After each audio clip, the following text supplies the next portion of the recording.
L'agriculture s'est modifiée, mais ça reste quand même un milieu de gens de bon sens. C'est-à-dire que c'est la nature qui fait la loi. C'est un rapport au monde qui est rude. Et donc ça contraint pas seulement à l'humilité, mais à une vraie sagesse. Il y a toujours, d'ailleurs, dans les revendications des gilets jaunes, des paysans, des agriculteurs, des pêcheurs, cette espèce de dignité des travailleurs. Et donc ils sont un peu fâchés avec la culture, les intellectuels. Ils ont raison d'ailleurs, les intellectuels sont souvent méprisants à leur endroit. Front Populaire est une revue qui est à leur côté, mais il n'y a pas beaucoup de revues, de journaux qui sont à leur côté. Très vite, on les traite de fachos. L'écologie urbaine est fatigante. Je trouve que ces gens ne savent pas ce que c'est que la nature. Et les écologistes pensent qu'aujourd'hui, il faudrait transformer les lions en herbivores.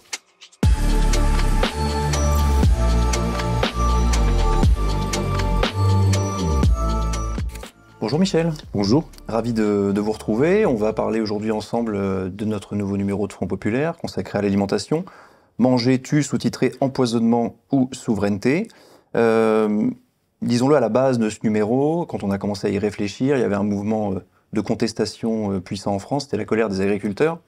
Vous avez soutenu ce mouvement à l'époque, comme vous aviez soutenu les Gilets jaunes. Je voudrais juste qu'on revienne là-dessus. Pourquoi est-ce que c'était important pour vous de soutenir ce mouvement-là? Qu'est-ce que ça traduisait du pays? Est-ce que ça traduit toujours d'ailleurs? Parce que j'en profite pour le rappeler, ce mouvement est toujours en cours, alors nous parlons.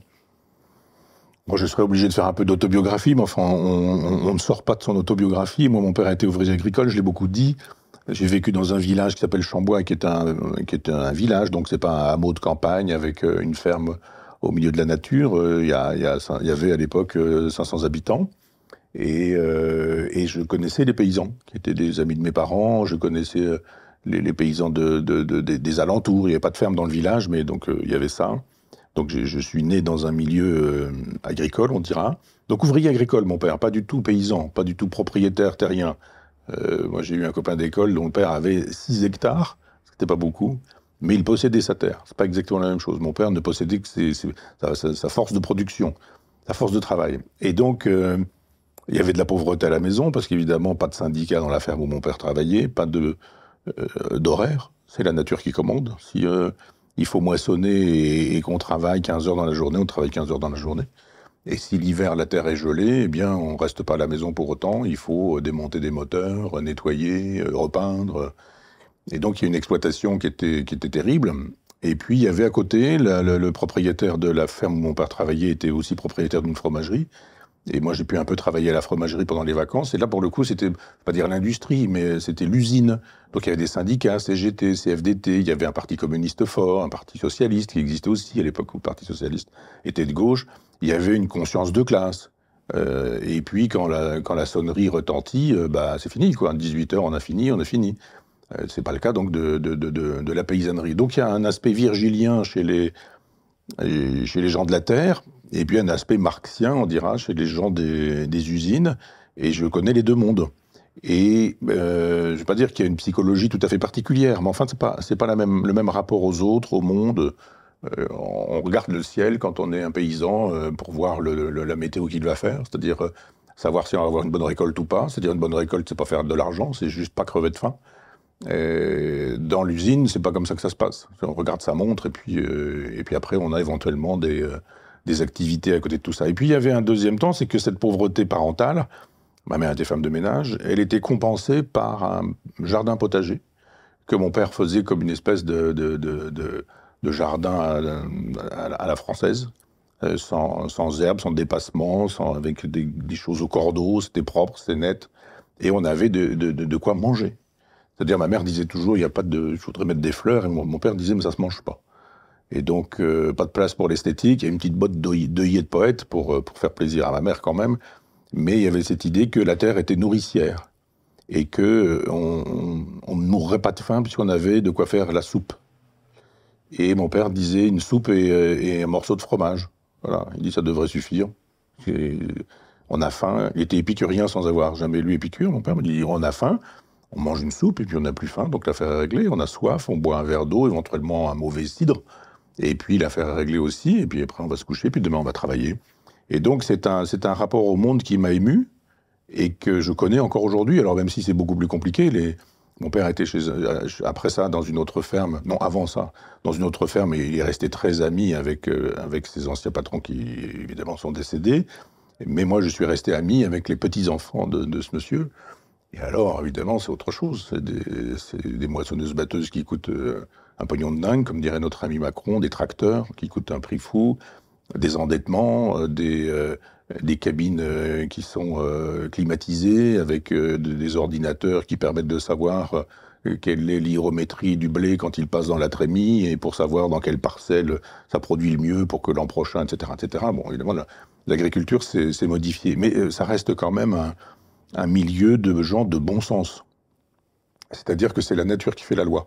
C'est pas, on a décidé, on prend un morceau de fer et on le tord, on le chauffe, on fait quelque chose, on a fait quelque chose qui est un produit manufacturé. Non, c'est la nature qui nous dit, il y aura cette année des blés où il n'y en aura pas. Vous avez parfois des champs de blé magnifiques et puis vous avez une giboulée terrible. Et puis en 10 minutes, c'est versé, comme on dit. Tout était versé, c'était fini. Vous avez perdu votre récolte. Oui, il y a une humilité intrinsèque. Oui, c'est ça, un rapport on est au obligé monde. de composer avec des forces qui nous sont supérieures. Voilà. Et parfois, un gel et quelqu'un qui a un verger, c'est fini. Il n'aura aucun fruit. Du gel ou de la grêle dans une vigne, et puis vous n'aurez aucun raisin, donc vous n'aurez aucun vin. Et donc, c'est un rapport au monde qui est rude et branché. C'est un rapport cosmique au monde. Et donc, ça contraint pas seulement à l'humilité, mais à une vraie sagesse populaire. J'y crois, moi. Mon père a été fabriqué par 2000 ans de pensée virgilienne, 2000 ans de catholicisme un peu païen. Les fameuses rogations, plus personne ne sait ce que c'est, mais enfin, la possibilité de fêter la naissance de la vie, du blé, le pain, etc. On oublie aujourd'hui que agriculture et culture ont la même racine qu'à une époque païenne. Paganus, c'est le païen. Le paysan, pardon. Et paganus, paysan, païen. Et donc, on a invoqué les forces de la nature au pied des champs pour que les déesses de la fécondité se prennent bien soin de la parcelle pour qu'on puisse avoir un bel épi qui nous permettra de nourrir notre famille, éventuellement de faire des échanges pour avoir un peu de viande et puis vivre, quoi. Et donc, ça disparaît, ça a disparu, mais pas complètement. C'est-à-dire que mon père était aussi fabriqué par l'école républicaine. Donc il y avait Virgile, il y avait le catholicisme et il y avait l'école républicaine. C'est-à-dire qu'on apprend à penser, à réfléchir, on apprend des poèmes de Victor Hugo, on apprend l'orthographe, la grammaire, le style, la politesse, la courtoisie, la morale, pas mentir, être à la hauteur, etc., etc. Et on fabriquait des individus particuliers. Et quand je vois aujourd'hui des paysans, ils ont encore ça. Du moins ceux que je connais. Je ne peux pas faire une sociologie avec des chiffres en disant on a fait une analyse qui nous permet d'avoir X millions de gens qui ont répondu, qui nous permettent de savoir que tant de pourcents pensent que, tant de pourcents, etc., etc. Mais moi, ce que je vois encore dans mon village et quand j'échange avec eux, je me dis ça n'a pas bougé. Il y a un vieux fond. Donc j'ai toujours cette empathie pour eux. Et puis il y a une image qui m'a aussi beaucoup touché. C'est les paysans qui prennent leur tracteur et qui montent à Paris. Et presque comme une armée, quoi, qui s'en va. Ça touche le Girondin que vous êtes. Oui. Et cette image très précise, c'est qu'on voit à un moment donné un curé en soutane, un jeune curé en soutane, parce qu'il n'y a plus que des jeunes curés quand ils sont en soutane, et il bénit les tracteurs qui passent. Et il est presque en train de sauter, comme ça. Et après je me suis renseigné, et lui-même est fils de paysan. Et je me disais, cette façon de retrouver le catholicisme, les tracteurs, les paysans, la campagne qui monte à Paris... C'est la France. C'est la France. Et ce qui est marrant, c'est qu'il y a presque un paradoxe, et vous le dites, il y a encore ce rapport cosmique au monde chez les paysans, même aujourd'hui, même s'ils ont une technologie qui n'est plus celle d'il y a 50, 60 ans. Et ce qui est marrant, c'est que ces agriculteurs-là, ils ont été très soutenus par une grande majorité de Français qui, eux, n'ont plus ce rapport, forcément. Donc, eux, ils sont... les gens des centres-villes, urbains, etc., ont plutôt défendu ces agriculteurs-là, alors qu'ils n'ont plus grand-chose en commun dans leur rapport au monde. Comment ça se fait ? Parce que il pourrait y avoir une opposition radicale, dire bon, les agriculteurs, ils sont gentils. Non, les gens avaient quand même conscience, manifestement, que ces gens-là nous nourrissent. Oui. Et donc, c'est pas complètement n'importe quoi. Et de la même manière que les gilets jaunes ont été très soutenus, même parfois par des gens qui n'allaient pas forcément dans la rue mettre leur gilet, mais les gens se disaient peut-être ça c'est la France qu'on aime aussi. Vous avez noté ça. Oui, parce que d'abord c'est le rapport aux racines. Les urbains sont presque tous des anciens ruraux. C'est-à-dire que quand on est à Paris et qu'on voit des gens de Paris, il ne faut pas gratter longtemps pour savoir qu'ils viennent d'eux. Alors ils viennent de Bretagne, ils viennent de Normandie, ils viennent du Poitou, ils viennent du Cantal, ils viennent etc. Alors parfois, certains en sont fiers, ils ont d'ailleurs bien raison. Les Auvergnats de Paris, jadis, les Bretons de Paris, la Normandie n'est pas très fière de tout ça, mais enfin, ça c'est un peu dans le style normand, un peu modeste et discret. Mais effectivement, il y a toujours derrière un grand-père, un arrière-grand-père, un ancêtre, qui lui était paysan dans une ferme du Larzac. Bon.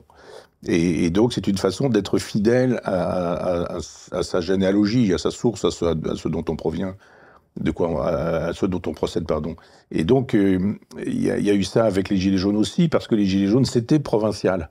Ils se sont perdus quand ils ont obéi aux sirènes de la CGT, de Sud, de la France Insoumise, qui ont dit « montez à Paris » et puis « venez aux Champs-Élysées, on va défiler », etc. Alors, il y avait peut-être quelque chose de presque pré-révolutionnaire, du genre on va refaire le coup de 1789, on va monter sur Versailles, quoi, pour voir le roi.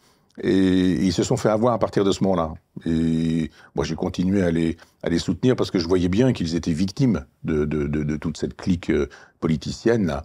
Mais dès le départ, ça a été ça. C'est-à-dire qu'il y avait des espèces de micro-communautés sur les ronds-points. Il y avait des espèces d'utopies réalisées. Ils fabriquaient des cabanes avec des espèces de branches, de tôles, de morceaux de bois, de vieilles bâches.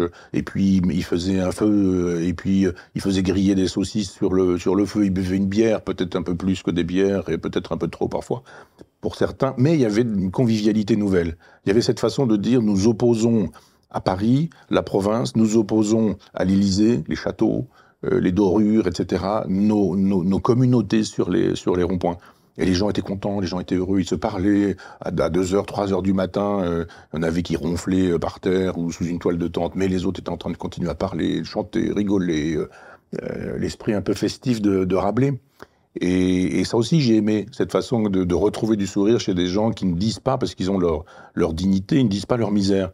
C'est aussi ça qu'ont aimé les gens, je pense. C'est-à-dire qu'aujourd'hui, il y a plein de gamins dans les banlieues qui foutent le feu à tout, qui cassent tout, qui détruisent tout en prétextant qu'on s'occupe pas d'eux et qu'on leur donne rien et qu'on s'occupe pas de leur quartier alors qu'il y a de l'argent depuis des années, qu'on refait des quartiers, qu'on refait des trucs, qu'il y a des travailleurs sociaux, qu'il y a des MJC, qu'il y a des piscines, qu'il y a des bibliothèques, qu'il y a des médiathèques, etc. Ils sont jamais contents, ils brûlent les voitures, etc.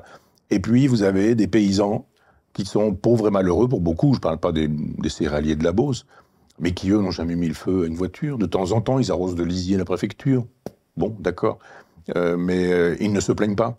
Ils ne sont pas dans leurs revendications. Ils n'ont pas dit « nous, on veut de l'assistance » ou « on veut pouvoir continuer, on veut de l'argent ». Ils n'ont pas dit « nous, on veut que vous puissiez nous laisser faire notre business de drogue, tirez-vous, la police tue ». Ils ont juste dit « on veut vivre de notre travail ». Ça aussi, c'est une vieille valeur. C'est une des critiques d'ailleurs des agriculteurs sur les normes, notamment européennes.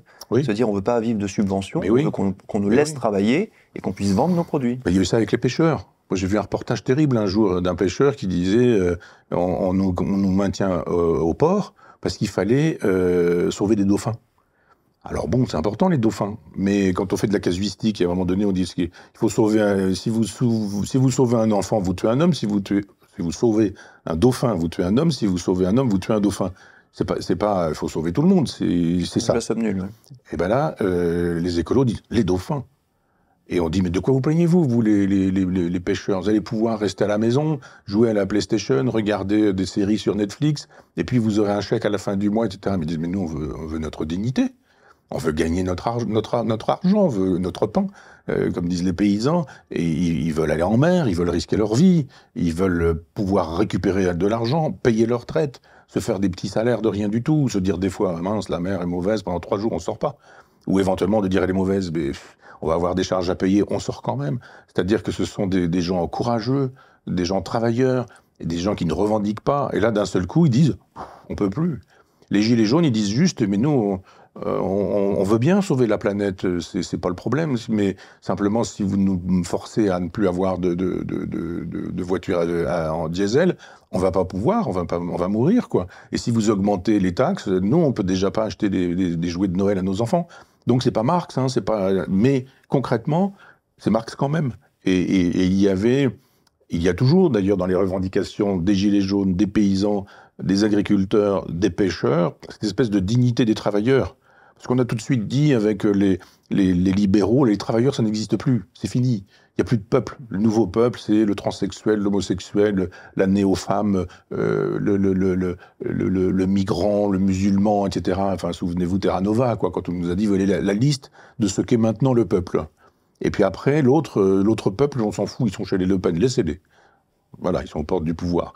Et c'est ce petit peuple qui n'a pas forcément envie de voter Le Pen, mais qui dit juste, mais vous ne nous écoutez pas.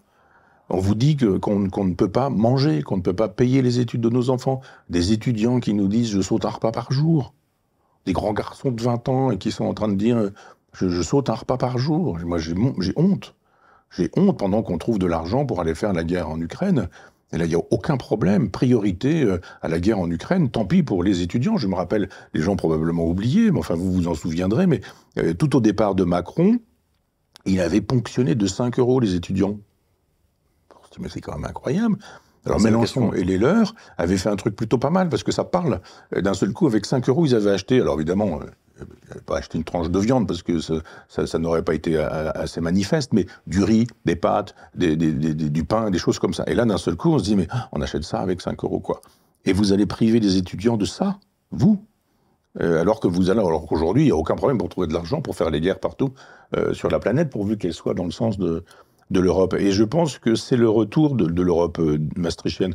C'est le retour, ou du moins la visibilité de la dignité qui se manifeste là. Et voilà pourquoi il y a une espèce d'adhésion. Alors évidemment, il y a plein de gens dont le métier consiste à détruire cette dignité et à saloper tout ça, parce qu'il suffit d'envoyer quelques black blocs, ou éventuellement savamment aller chercher un type qui est un peu facho, qui dit « il y en a marre, remettez-moi tous ces bicots à la mer ». On dit « vous avez vu, ils sont racistes ». Et tout de suite, on a fait ça avec les Gilets jaunes. Évidemment, on a trouvé des homophobes. Évidemment, on a trouvé des antisémites disant les Rothschild ou les PD du Marais, etc.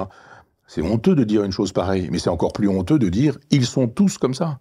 Les Gilets jaunes, c'est ça. Oui, quand on a picolé, je disais tout à l'heure que bon, on boit un coup, on boit 2 coups, 3 coups, à 3 h du matin, on a trop bu, et puis il y a 2-3 personnes un peu énervées, et puis il y en a un qui dit hop, hop, hop, et puis hop, l'insulte homophobe surgit, l'insulte antisémite surgit, c'est évidemment indéfendable. C'est évidemment indéfendable. Mais l'idée de dire ils sont tous antisémites, ils sont tous homophobes. Quand, par exemple, ce curé qui saute avec son eau bénite, personne n'a dit « Ah, ils sont tous catholiques, traditionnalistes ou intégristes ». Surtout pour des gens qui reprochent de faire des amalgames en permanence, en Bien disant sûr. pas d'amalgame, pas d'amalgame. C'est un bel amalgame, là, pour le coup. Bien sûr. Il y a eu un évêque même qui a célébré une messe de Noël sur un rond-point. Ça n'a pas fait une info. Enfin, on en a fait une puisque je le sais, donc tout le monde, si je le sais, tout le monde a pu le savoir. Ça a été dit probablement un jour à la télévision et c'est là que je l'ai vu. Moi, je ne le savais pas, vous voyez, donc. Oui, mais personne n'a conclu le lendemain, sûrement pas Libération, en disant tous les gilets jaunes sont des catholiques pratiquants. On aurait dit, ben non, c'est un peu beaucoup, vous dites un peu n'importe quoi. Donc oui, il y a eu des gens pas bien, parce qu'homophobes, parce qu'antisémites, chez les gilets jaunes, mais c'était pas ça pouvait pas être ça.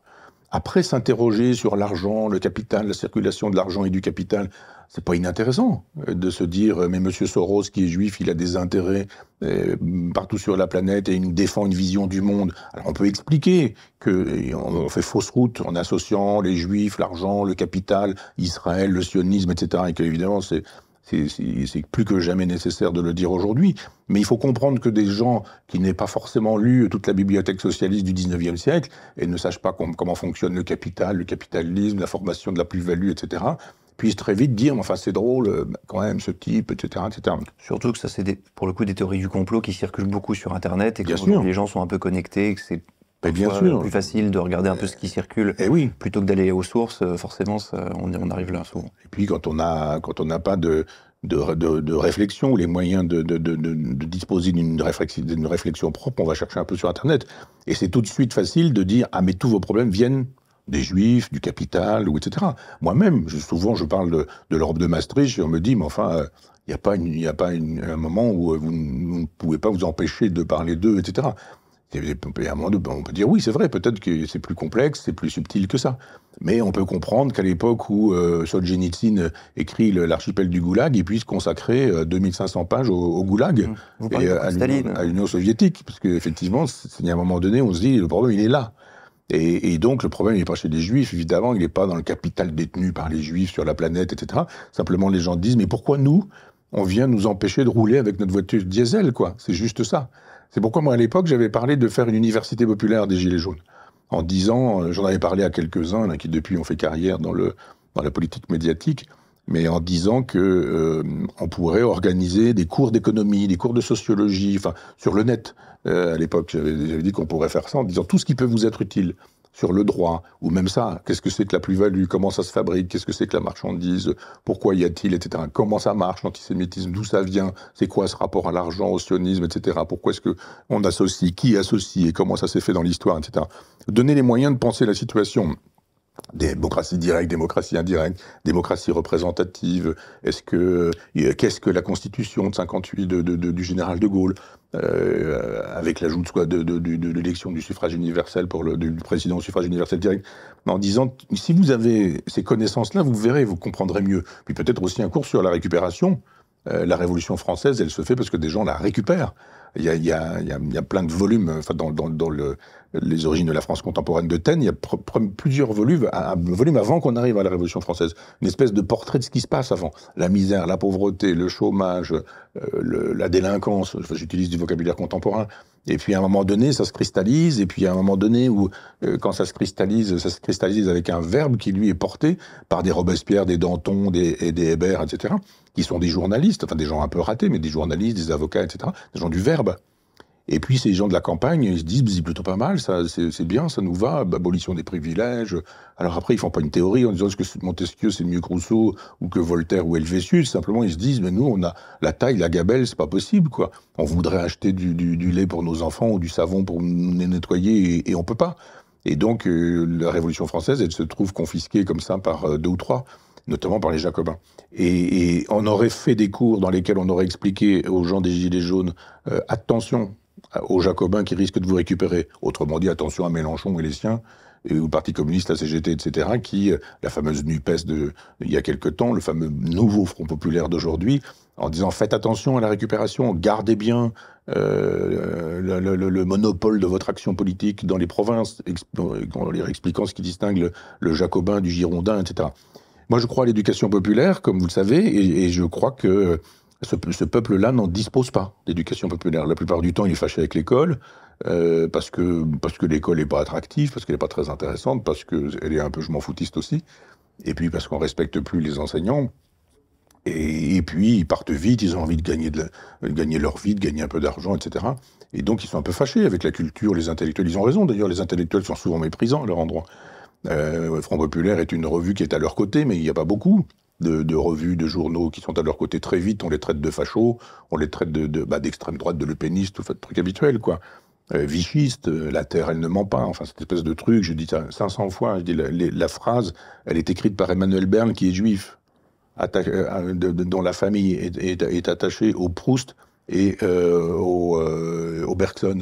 Donc, il y a un moment donné, on se dit, mais bon, réfléchissez un petit peu, si quelqu'un a pu écrire ça, pour le maréchal Pétain, qu'est-ce que ça voulait dire, la terre, elle ne ment pas? Sauf de dire, oh là là, c'est pas bien. Oui, c'est sûrement pas bien, je veux bien, mais le travail du philosophe, c'est pas de faire de la moraline, c'est de dire, mais qu'est-ce qu'on dit quand on dit la terre, elle ne ment pas? Et donc, très peu de gens font ce travail-là. Très, très peu. Juste pour conclure, Michel, parce que vous avez parlé, c'est intéressant, vous avez opposé tout à l'heure le sauveur de dauphins au pêcheur, et vous y voyez une réflexion civilisationnelle, entre guillemets, dans l'édito que vous faites dans ce numéro, alors, pas directement pour les sauveurs de dauphins, mais ce qui correspond, c'est-à-dire les véganes et le véganisme, et vous montrez que, au-delà d'être une mode alimentaire, ça en dit beaucoup sur le rapport d'un nouveau monde à un ancien monde, qui est celui de la paysannerie française, des agriculteurs. Vous disiez tout à l'heure que votre père avait 2000 ans de conception virgilienne, sans avoir lu Virgile, de ce qu'était le monde de la terre, etc. Et vous opposez ça au monde du véganisme, et d'ailleurs à l'antispécisme au sens le plus large. Pourquoi est-ce que pour vous ce thème-là, on va dire, est lié à une politique civilisationnelle? En quoi ça engage notre civilisation? Quand je suis arrivé en terminale, il y avait les notions au programme, il y avait nature-culture, cette opposition nature-culture. Et ce qui est intéressant, c'est non pas de dire la nature c'est ça, la culture c'est ça, mais de dire pourquoi sont-elles opposées? Est-ce que la nature est une anticulture, la culture une antinature? Quelle est la relation? Et je pense qu'il y a quelqu'un vraiment qui a fait beaucoup de mal. Je pourrais faire un livre sur Rousseau pour tâcher de le montrer, mais c'est vraiment Rousseau.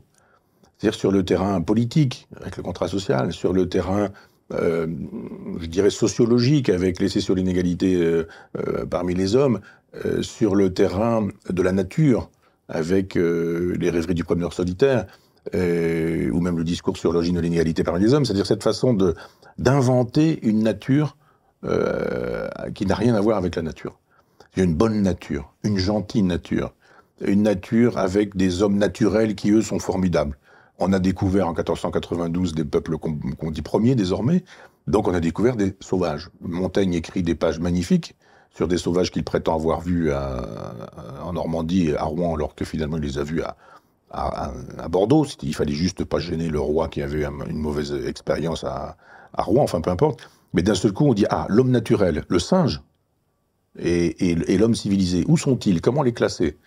Et là, on commence à dire, l'homme civilisé, c'est pas bien. Rousseau, il nous dit, l'imprimerie, la musique, la culture, l'opéra, discours contre les arts. Voilà, discours sur les arts. Là, et on se dit, mais c'est un discours fasciste, au vrai sens du terme. C'est-à-dire, c'est Sparte.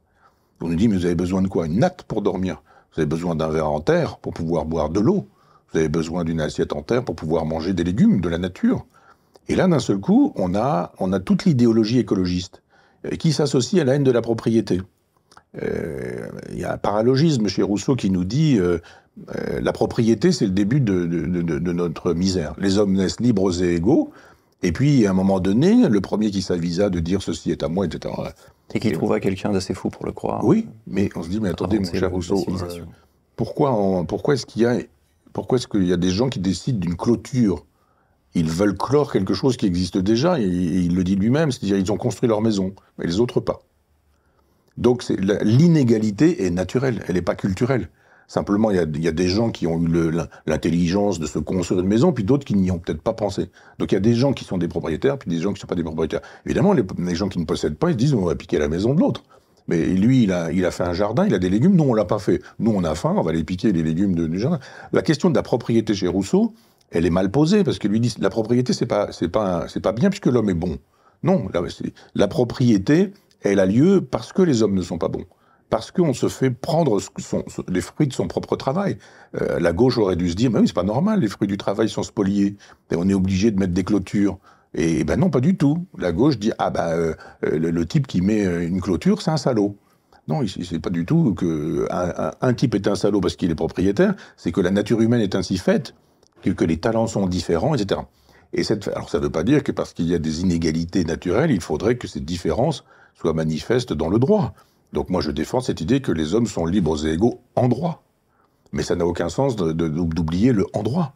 L'égalité dans la Révolution française, elle se fait devant le droit. Et elle dit, mais vous qui êtes fils de roi, ou vous qui êtes fils de pauvres, de paysans et de manants, vous avez une égalité absolue devant la loi. Et vous qui êtes le fils d'un évêque, ou vous qui êtes le fils d'un curé, eh bien, vous allez avoir les mêmes droits et les mêmes devoirs à l'endroit d'un même texte qui va être un texte de loi qui sera décidé par les hommes indépendamment de Dieu. Et donc, il y a un moment donné où Rousseau fait s'effondrer tout ça, et c'est assez étonnant que de Jean-Jacques à Sandrine, on ait cette même idéologie, parce que Sandrine Rousseau, c'est ça. C'est donc la nature est bonne. Mais non, la nature n'est pas bonne. Moi, j'aime les documentaires animaux, parce qu'on voit vraiment ce qui se passe. C'est-à-dire qu'elle est ni bonne, ni mauvaise. Nietzsche disait, elle est par-delà le bien et le mal. C'est-à-dire à un moment donné où on voit un lion qui arrive, et puis il se met à bouffer une gazelle. On a 200 gnous qui sont là, et puis on a un lion qui est dans un coin, et puis le lion, il regarde, et puis à un moment donné, il voit un gnou qui a une blessure à la patte, un gnou qui est petit, un gnou qui n'est pas très fort, un gnou qui va être facile de transformer en proie. Et à un moment donné, il se cache, puis à un moment donné, le troupeau commence à sentir dessus, le lion fonce, tout le monde s'en va, celui qui a une patte qui est un peu fébrile, il va se faire bouffer. Et puis voilà, on va dire, ah, c'est pas bien. Non, non, non, non, non, non. Et les écologistes pensent qu'aujourd'hui, il faudrait transformer les lions en herbivores. Mais c'est ainsi, c'est-à-dire que quand le lion... Je vous coupe, mais il y a des théories sur la castration des carnivores. C'est dans la littérature antispéciste. Oui. Il n'y a pas que ça dans la littérature antispéciste, mais ça existe, parce qu'ils essaient de trouver des parades aux contradictions potentielles. Voilà. C'est-à-dire qu'à la fin, ils auront totalement mis la main sur la nature pour qu'il n'y ait plus de mal, entre guillemets, en son sein. De mal, donc de mal. Parce qu'effectivement, le mâle qui assure la nourriture des femelles, de la famille, etc., c'est un prédateur. Et il ne faudrait pas de prédateur. On ne peut pas avoir une nature sans prédateur. L'homme est le seul prédateur qui soit son propre prédateur à lui-même, qui soit son prédateur. Il n'y en a pas, sinon. On peut se protéger, on a inventé de quoi chasser les animaux, le feu les éloigne, on le sait, etc. Enfin bon. Et qui détruit l'homme, sinon l'homme? Et donc, il y a un moment donné, c'est-à-dire on est au sommet, et hop, d'un seul coup, il y en a un qui est lui-même. Et d'ailleurs, cette façon de saloper la planète, de la détruire, de ne pas avoir le souci de la démographie. Les écologistes ne disent pas, mais attendez, le problème, c'est pas de savoir s'il vaut mieux prendre son vélo électrique que sa voiture, c'est juste de dire qu'il y a des milliards de gens sur la planète et que ces milliards font des milliards supplémentaires et que la planète, elle peut pas supporter cet excès-là. Mais ça, c'est pas un problème. C'est à nous. Donc ça, on est accusé d'être malthusien tout de suite, et donc c'est ça. Et donc, je crois qu'on peut aujourd'hui réfléchir sur la nature sans être écologiste, réfléchir à l'écologie sans être écologiste, ou du moins penser l'écologie indépendamment de la logique religieuse du genre vous avez fauté, c'est le péché originel, vous êtes consumériste, vous êtes pour le productivisme, c'est pas bien, et puis il faudrait revenir à une totale décroissance. Moi, je ne suis pas contre une organisation de la décroissance. On jette trop, on achète trop, on dépense trop, on ne recycle pas assez. Enfin, il y a plein de choses où on recycle mal. Il y a plein de choses qui sont susceptibles d'être pensées indépendamment de cette espèce de secte. Et de fait, dans ce numéro de Front Populaire, je fais une analyse de ce qu'est le véganisme, mais dont les sources ne sont pas du tout ce qu'on imagine. Évidemment, cette façon de dire, quand vous nous dites qu'Hitler était végétarien, c'est trop facile. Non, c'est pas trop facile. Ça se pense, cette question-là. L'était-il ou ne l'était-il pas? Il l'était. Parce qu'il y a les négationnistes qui disent c'est faux, c'est vrai. Donc il y a des preuves qu'il l'était. Alors il mangeait du caviar. Bon. Donc évidemment, c'est pas spécialement être végétarien. Mais il a pu lui arriver de manger une saucisse comme ça de temps en temps. Alors évidemment, c'est la saucisse qui sauve le bonhomme et on dit, vous avez bien vu que... etc. Mais tous les gens qui font des biographies, qui l'ont connu, qui etc., attestent qu'il l'était. Pourquoi l'était-il? Et pourquoi avait-il un projet hygiéniste? Pourquoi avait-il un projet romantique d'un point de vue philosophique? Pourquoi avait-il un projet sur la question de la santé? Jamais la législation sur la lutte contre le cancer n'a été aussi développée que sous le Troisième Reich. On le sait, la loi concernant les animaux est une des lois les plus avancées dans le siècle, dans le XXe siècle, sur le gavage, sur la maltraitance à l'endroit des animaux, etc. Et en même temps, les Juifs sont des poux, et des rats, il faut se débarrasser de ces animaux, etc. C'est la contradiction, évidemment, du nazisme. Mais après, il suffit juste de dire qu'une partie de l'humanité ne relève pas de l'humanité, et puis on peut s'en débarrasser assez facilement. Mais je questionne la fameuse assiette nationale-socialiste en disant, regardez ce qui s'y passe, et si vous êtes cohérent, vous verrez que ça n'est pas suffisant de s'interdire de manger ceci pour sauver la planète. Parce qu'il y a des gens qui sont plus à même de la sauver que nous. Nous, nos émissions sont ridicules sur le terrain national. Et ces gens qui sont contre les frontières ont l'impression que parce que nous interdirions un certain nombre de voitures dans les centres-villes, nous contribuerions à baisser le réchauffement climatique. Je rappelle qu'il y a quand même eu 2 ans de Covid et plusieurs mois dans l'année sans voiture. Sans voiture. Là, les écologistes ne pouvaient pas mieux faire. Pas d'avion, pas de train, pas de voiture, pas de pollution. Que s'est-il passé d'un point de vue du climat? Rien. Donc je veux bien, à ce moment-là, qu'on tire des conclusions là-dessus. Et je dis qu'on n'arrivera pas à penser la question de la nature, à penser la question de l'assiette, à penser la question du végétarisme, du véganisme et de l'écologie, si on est toujours embringué dans cette idée que se font de la nature les urbains. L'écologie urbaine est fatigante. Je trouve que ces gens ne savent pas ce que c'est que la nature. Alors je ne veux pas non plus imaginer que ceux qui sauraient ce qu'est la nature, c'est le chasseur, qui lui a des bons communicants qui ont réussi à faire croire que le bon écologiste, le vrai écologiste, c'est lui. C'est faux. Les sociétés de chasse organisent la prolifération des animaux faussement sauvages. Enfin, il y a trop de sangliers parce qu'effectivement, les choses ne sont pas faites pour que la population diminue naturellement. Parce que les forêts ne sont plus entretenues, parce qu'il y a plein d'endroits où ils peuvent se cacher, exister, proliférer, etc. Enfin, non, ils ne sont pas des écologistes. Mais simplement, cette incapacité à penser la nature fait qu'on ne comprend pas ceux qui sont toujours en contact avec la nature. Et je reviens aux paysans, aux pêcheurs, ou aux jardiniers, ou aux horticulteurs. Enfin, tous ces gens qui, eux, disent Je prends mes leçons du ciel et je ne prends pas mes leçons des bouquins dans lesquels on m'apprend ceci ou cela. Non, et là, il y avait la transmission à l'époque. Viens petit, je vais t'expliquer. Tu vois ce qui se passe, le halo autour de la Lune, ça veut dire qu'il va pleuvoir, ou etc. Ou les dictons. Noël au balcon, pas qu'au tison. Ah, oui, d'accord, ça veut dire quoi? Ben, Noël au balcon, ça veut dire qu'il fait beau, tu es dehors, ça veut dire pas qu'au tison. S'il fait beau à Noël, tu auras froid à Pâques. Et on se dit, ah bon, vraiment? Eh ben oui. Ça a longtemps été vrai, ça cesse d'être vrai parce que c'est une formule qui peut convenir dans un temps, dans un cycle particulier. Quand les cycles bougent, changent, bon, évidemment, ça aussi d'ailleurs, le changement de cycle, personne ne le met en relation avec l'astrophysique, avec la pluralité des mondes, avec toutes choses qui sont aujourd'hui connues et qui ne l'étaient pas il y a 20 ans ou 30 ans. On a aujourd'hui des astrophysiciens qui nous disent qu'il y a des civilisations extraterrestres. Et c'est une citation, civilisation extraterrestre. Pas des gens qui disent peut-être de la vie en dehors de notre système, des civilisations extraterrestres. C'est pas Jean-Claude Bourret, c'est pas les collections qui étaient consacrées aux soucoupes volantes ou aux tables qui tournent ou à ce genre de trucs, au spiritisme. Non, il y a aujourd'hui des astrophysiciens qui nous disent ça sérieusement. Comment s'articulent les univers? Ça, c'est une question qu'on pourrait se poser pour aborder la question du réchauffement climatique, plutôt que de se dire c'est parce que vous ne roulez pas en trottinette électrique. Ça, c'est un peu trop simple. Et donc, ce qu'on fait à Front Populaire, c'est, et merci encore au rédacteur en chef, c'est d'éclairer les lanternes des gens en disant pensons ces questions-là. C'est pas ni bien ni mal, c'est par-delà le bien et le mal, et c'est juste de dire il y a un réchauffement climatique, il est évident, c'est ridicule de le nier. D'où vient-il? Vous avez une formule, vous, qui est la formule des écologistes urbains, d'accord? Et nous, on vous propose de réfléchir plus largement en termes de cosmos, en termes d'astrophysique, en termes de cycle, etc. Relisons l'histoire du climat depuis l'an 1000 de Leroy-Ladurie, qui avait peur de passer pour un climato-sceptique et qui, sur la fin de son existence, avait fait vite fait bien fait un petit bouquin pour dire « Oui, attends, je ne suis pas climato-sceptique. » Ah oui, d'accord, enfin, c'était juste quelqu'un qui nous disait qu'à une époque où il n'y avait ni mobilette, ni avion, ni etc., on était au Moyen-Âge, il y avait des réchauffements, des cycles de réchauffement, des cycles de refroidissement. Alors, ça venait d'où? Voilà. Éloge du bon sens populaire, donc on revient à ce qu'on disait oui. Au début. Merci beaucoup, Ben, c'est moi. Michel, et puis au prochain numéro. Au prochain numéro.